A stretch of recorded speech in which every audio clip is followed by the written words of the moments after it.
নমস্কার বন্ধুরা, অনন্যার স্বাদ কাহানি তোমাদের সবাইকে স্বাগত। আমি চলে এসেছি আবার একটি নতুন রেসিপি নিয়ে। আজকের রেসিপি সয়াবিনের পাতুরি।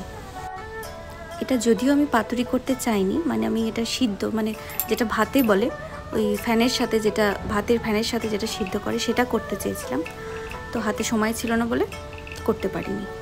যাই হোক, চলো প্রথমে একটা সসপ্যান নিয়ে নিলাম আর জল গরম করতে দিয়ে তার মধ্যে একটু হলুদ গুঁড়ো আর একটু নুন দিয়ে দিলাম।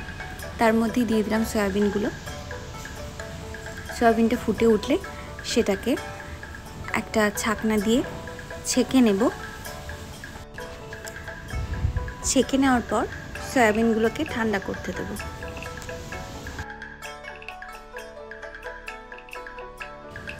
সয়াবিনগুলো ঠান্ডা হয়ে গেছে।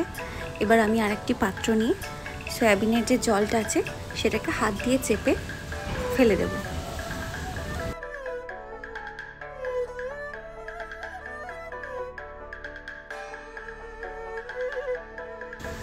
এবার সয়াবিনগুলোকে আমি মিক্সিতে দিয়ে সেটা পেস্ট করে নেব। এবার এমনভাবে পেস্ট করতে হবে যেন খুব মিহি না হয়ে যায়, একটু দানা দানা যেন থাকে, সেরকমভাবে পেস্ট করে নিতে হবে। জাস্ট একবার ঘোরালেই ওটা হয়ে যাবে। এই যে দেখছো, এরকমভাবে পেস্ট করে নেবে যেন পুরোটা মিহি মিহি না হয়ে যায়। এবার সয়াবিনের পেস্টটাকে আমি অন্য পাত্রে ঢেলে নিচ্ছি, একটা অন্য প্লেটে নিয়ে নিচ্ছি যাতে আমার মাখাতে সুবিধা হয়। এবার মাখানোর জন্য যেটা লাগছে, পোস্ত বাটা, নারকেলের পাউডার আর সর্ষে বাটা।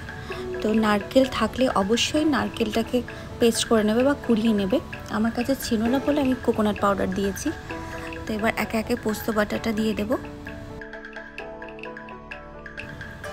সর্ষে বাটা দিলাম, নারকেলের পাউডারটা দিয়ে দিলাম। এরপর একটু কাঁচা সর্ষের তেল দেব, একটু নুন দেব, আর আমি সব কিছুতে একটু চিনি দিই, তো একটু চিনি আমাকে সব রান্নাতেই দিতে হয়, একটু চিনিও দেব। এরপর এটাকে খুব ভালো করে মাখিয়ে নেব। আরেকটা কথা বলে রাখি, এখানে তোমরা কাঁচা লঙ্কা বাটা অবশ্যই অ্যাড করবে। আমি কাঁচা লঙ্কাটা দিইনি, কারণ বাবি খাবে তাই। বাড়িতে বাচ্চা থাকলে সেটা আলাদা করে দিও, আর না হলে কাঁচা লঙ্কা বাটা এর সাথে মাখিয়ে নেবে। এরপর আমি লাউ পাতাগুলোকে এভাবে কেটে নিয়েছি। এরপর আমি এগুলোকে ধুয়ে নেব। ধুয়ে নেওয়ার পর একটা ফ্রাইং প্যানে সেগুলোকে জাস্ট সেঁকে নেব, জলটা যাতে শুকিয়ে যায় সেই কারণে সেঁকে নেব। তো তোমরা চাইলে লাউ পাতা, কুমড়ো পাতা, চাল কুমড়ো পাতা যে কোনো কিছু নিতে পারো।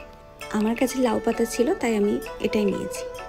তো এরপর আরেকটা প্লেট নিয়ে তার মধ্যে লাউ পাতাগুলোকে এইভাবে বিছিয়ে দেবো যাতে কোনো ফাঁক না থাকে। তার মধ্যে এই পেস্টটা দিয়ে দেবো, সয়াবিনের যে পেস্টটা মাখিয়ে রেখেছিলাম সেটা দিয়ে দেবো।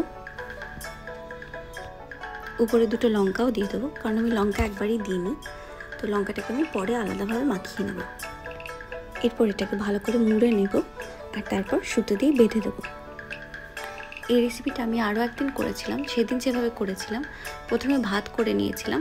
ভাত করার পরে ভাতের যে ফ্যানটা আছে সেটাকে আলাদা জায়গায় তুলে নিয়ে ওই ফ্যানের মধ্যে এটাকে দিয়ে সিদ্ধ করে নিয়েছিলাম। তো আজকে পাতুরি করছি যেহেতু, সেই জন্য তেলের মধ্যে ফ্রাই করে নিচ্ছি। তোমরা আরও একটা কাজ করতে পারো, ওই ভাতের মধ্যে একটা পুটলির মধ্যে এটাকে বেঁধে সেটাকে সিদ্ধ করতে দিতে পারো। আগেকার দিনে যেরকমভাবে ডাল সিদ্ধ করতো ঠাকুমারা, সেরকমভাবেও করতে পারো। সেটা করলে আরও একটু হেলদি হবে ব্যাপারটা। এদিকে পাতুরি রেডি হয়ে গেছে, তো আমি এটাকে খুলে নিয়ে আবার মাখিয়ে নেব।